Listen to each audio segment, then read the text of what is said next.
அனைவருக்கும் வணக்கம். இன்றைய பாடத்திட்டம் கம்பராமாயணம். கம்பராமாயணம் எழுதப்பட்டது. அந்த கம்பராமாயணத்துல அகலிகை படலாம் பாடத்திட்டம். ஆனா அதுக்கு முன்னாடி கம்பராமாயணத்துல வரக்கூடிய இந்த கேரக்டர்லாம் தெரிஞ்சாதான் நம்ம கம்பராமாயணம் சுவாரஸ்யமா போகும்.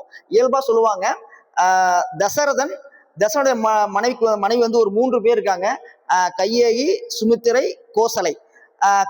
கையேகியோட பையன் வந்து பரதன், சுமித்திரையுடைய பையன் வந்து லட்சுமணன், சத்ருகன், கோசலுடைய பையன் வந்து ராமன். இந்த கேரக்டர் அடிப்படையில தான் நமக்கு அந்த கம்பராமாயணம் இயங்குது.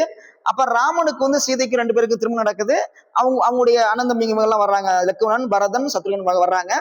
இதுல அதுக்கு அப்புறம் இந்த கம்பராமாயணத்தை புரட்டி போற மாதிரி ஒரு கேரக்டர் யார் பார்த்தீங்கன்னா கூனிங்கிற ஒரு கேரக்டர் முக்கியமா வர்றாங்க. அந்த அடிப்படையில தான் அந்த இங்க இயங்குது. சரிங்களா? சரி, இதுக்கு அப்புறம் வந்து பாத்தீங்கன்னா கம்பராமாயணத்துல கம்பனை பத்தி ஒரு சிறு இது பார்த்திடலாம். எப்போதுமே கம்பன் விட்டு கட்டுத்தரும் கவி பாடும் அப்படின்னு சொல்லுவாங்க. அது பாரதியார் சொல்லியிருக்காரு, அருமையா சொல்லியிருக்காரு. பாரதியார் பாட்டிலே வந்து பாத்தீங்கன்னா 3 பேரை குறிப்பிட்டிருக்காரு. கம்பனை போல், வள்ளுவனை போல், இளங்கோவை போல் என்று அவருடைய கவிதை வரிகள் சொல்லியிருக்காரு அற்புதமா. அல்ல கம்பனும் ஒருத்தர், ஏன்னா அத மாதிரி ஒருத்தனை பார்த்தது இல்லை, இனி பிறக்க போறது இல்லை அப்படிங்கிற விஷயத்தையும் அவர் பதிவு பண்றாரு, அருமையா பதிவு பண்றாரு. அந்த வகையில தான் கம்பராமாயணம் வந்து அந்த அவ்வளவு அழகா எல்லாருக்கும் புரியுற மாதிரி கம்பன் எழுதப்பட்டிருக்காரு. ரைட். இது ஒரு பக்கம் இருந்தாலும் இதுல வந்து பாத்தீங்க அப்படின்னா இந்த தசரதன் இருக்காரு இல்லையா, தசரதன் வந்து மிகப்பெரிய மன்னன், மாவீரன் சொல்லுவாங்க. அவர் வெல்றதுக்கு வந்து இந்த உலகத்தில் யாருமே இல்லை அப்படிம்பாங்க. 30,000 மனைவிகளுக்கு சமம் அப்படின்னு சொல்லக்கூடிய தசரதன் 3 மனைவிகளை வந்து திருமணம் பண்ணிக்கிறாரு. இந்த 3 மனைவிகளுமே தசரதன் மீது மிகுந்த அன்பு கொண்டவங்க. யாருமே வந்து இவங்க இன்னொரு மனைவி பார்க்காம 3 பேருமே அக்கா தங்கச்சி போல ரொம்ப ஒற்றுமை இருக்கக்கூடிய ஆட்கள். அந்த ஒற்றுமையை கலைக்கிற மாதிரிதான் கூனிங்கிற ஒரு கேரக்டர் வந்து சேர்றாங்க. எப்படி சேர்றாங்கன்னா, யாருடைய தோழியை வந்து சேர்றாங்க அப்படின்னா ராமனுடைய வளர்த்த கையேகி இருக்கா இல்லையா, கையேகிட்ட வந்து கூனி வந்து ஃப்ரெண்டா வந்து சேர்றா. எப்படி சேர்றான்னா, எப்படியாவது ராமனுக்கு முடிசூடலா நடத்துறத வந்து தடுத்து நிறுத்தணும், ஒரு குழப்பத்தை உண்டாக்கணும், அதன் வழியா வந்து நம்ம வந்து பெருமைப்பட்டுக்கணும் அப்படிங்கிற விஷயத்த வந்து அங்க புலப்படுத்துறா. ஏன் இப்படி ஒரு கேரக்டர் வந்து பண்றா அப்படின்னா, ஒரு சின்ன விஷயம் இருக்கு. என்ன விஷயம் பாத்தீங்கன்னா, ராமன் குழந்தையா இருக்கும் பொழுது கூனி இயல்பாவே கூனியா தான் பிறந்தவ, அதுல எந்த வித மாற்றம் கிடையாது. ஆனா என்னன்னா, ராமன் பைப்படியில வந்து கூனி வந்து தண்ணி எடுக்க வரும் பொழுது கூனி இடுப்புல வந்து கல்லை தூக்கி வீசுறான் ராமன். அந்த ராமன் கல்லை தூக்கி வீசினதுனாலதான் கூனுடைய இடுப்பு வந்து கூணலா போச்சுங்கிறது அவருடைய மிகப்பெரிய பாங்கா இருக்கு.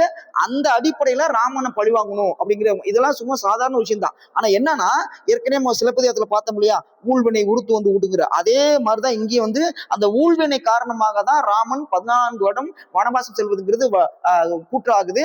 அந்த அடிப்படையில இங்க கூனிங்க வர்றா. ரைட். இது ஒரு பக்கம் இருக்கு. இப்ப வந்து கையகிட்ட வந்து சேர்ந்துட்டா. கையகிட்ட வந்து சேரும் பொழுது என்ன சொல்றா அப்படின்னா, இதை மாதிரி ராமனுக்கு முடிச்சுக்கள் நடத்தக்கூடாது, அதுக்கு பதிலா உன்னுடைய மகனான பரதனுக்கு தான் முடிச்சுக்கள் நடத்தணும் அப்படிங்கிற விஷயத்த பதிவு பண்றா. அவ ஏத்துக்க மாட்டேங்கிறா. எப்பொழுதும் நம்ம ஒண்ணு தெரிஞ்சுக்கணும், ஒரு பொய்யை 1000 முறை சொன்னா அது உண்மையாகும், ஒரு உண்மையை 1000 முறை சொன்னா அது பொய்யாக வாய்ப்பு இருக்கு. அதே போலதான் கூனி என்ன பண்றான்னா, கையகிட்ட எடுத்து சொல்லி சொல்லி சொல்லி என்ன பண்றானா, மனசை வந்து மாத்துறா. மனசை மாத்தி என்ன பண்றான்னா, பரதனுக்கு முடிச்சுக்கள் நடத்தணும் அப்படிங்கிற எண்ணத்துக்கு கொண்டு வர்றா. இதை எப்படி நம்ம வந்து போய் கேட்கறது அப்படின்னு சொல்லும் பொழுது அதுக்கு ஒரு வழியை சொல்லி கொடுக்குறா. என்னன்னா, தசரதன் ஒரு டைம் வந்து போர் புரியும் பொழுது அந்த கையேகி தான் அந்த தேர் வந்து பாகனா ஓட்டுறா. அந்த தேர் பாகனா ஓட்டும் பொழுது அதோட வீல் வந்து கலண்டு வர சூழல் இருக்கும். அது விழுந்துச்சு அப்படின்னா தசரதன் போர்ல தோத்து போயிடுவான். அதுக்கு பதிலாக தன்னுடைய கட்டை விரலை கடையானையாக பயன்படுத்தி தசரதன் அந்த போர்ல வந்து ஜெயிக்க வைப்பான். அப்ப தசரதன் மனம் குளிர்ந்து, உனக்கு என்ன வேணும் கேளு, உனக்கு என்ன வர வேணும் கேளு அப்படின்னு சொல்லும் பொழுது கையேகி சொல்லுவா, எனக்கு வேண்டாம், எனக்கு வேணும் பொழுது அவங்கள்ட்ட கேட்டுக்கிறேன் அப்படின்னு அவ சொல்லிடுவான்.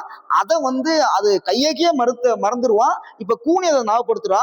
இப்ப என்னன்னா, அந்த வரத்துக்கு போய் நீ கேளு அப்படிங்கிற விஷயத்தையும் சொல்லி கொடுப்பான். அது என்ன வரம்னு பாத்தீங்கன்னா, முதல் வரம் பரதனுக்கு முடிச்சுக்கலாம் நடத்துவது ராமனுக்கு பதிலாக. 2வது வரம் ராமனை வந்து 14 வருடம் வனவாசம் அனுப்புவது. இது 2த்தையும் கேளுன்னு சொல்லும் பொழுது அவளுக்கே கொஞ்சம் தயக்கமா தான் இருக்கும். இருந்தாலும் கேட்டாதான் நீ ராணியா இருப்ப, நீ உனக்கு மதிப்பு கிடைக்கும் அப்படின்னு சொல்லிட்டு கூனி வந்து அதிகமா திருவி சொல்லும் பொழுது அவ மனசுல ஆழமா பதிஞ்சு அதை தசரதன் கேட்கும் பொழுது தசரதனும் அதை கேட்டுட்டு நோய்வாய்ப்பட்டு தந்தேன்னு வரத்தை கொடுத்துருவான். அதுக்கு பதிலாக தான் ராமன் வனவாசம் செல்றான். சரியா? ஆனா ராமன் போகும் பொழுது ஒரு நாள் கூட மறுத்து பேசுனதில்ல. என் தாய் என்கிட்ட இது வரைக்கும் எதுவுமே கேட்டதில்லை, என் அம்மா எனக்காக கேட்டிருக்காங்க, அதனால நான் எங்க அம்மாவுக்காக நான் 14 வருஷம் போறது எனக்கு சந்தோஷம் அப்படின்னு சொல்லிட்டு அந்த வனவாசம் போவாங்க. வனவாசம் போகும் பொழுதுதான் யாரு கூட போவாங்க? சீதை போவாங்க, லட்சுமணன் போவாங்க. பரதனும் கூடயே வருவாரு.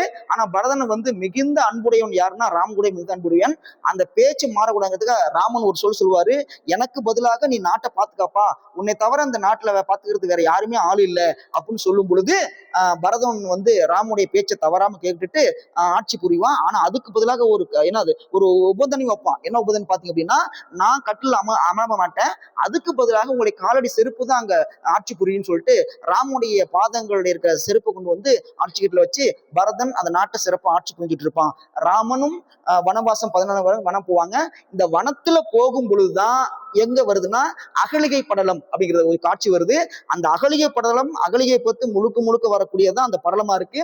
ராமன் வந்தாதான் அகலிகை கல்லாக இருக்கிறவள் பெண்ணாக மாறுவாள் என்பது அந்த நம்முடைய பார்த்துட்டு அகலிகளை பார்த்துட்டு முக்கியமான குறிப்பா இருக்கு. நம்ம அதை வந்து அகலிகை படத்துல வந்து அடுத்த வகுப்புல வந்து பார்க்கலாம். நன்றி.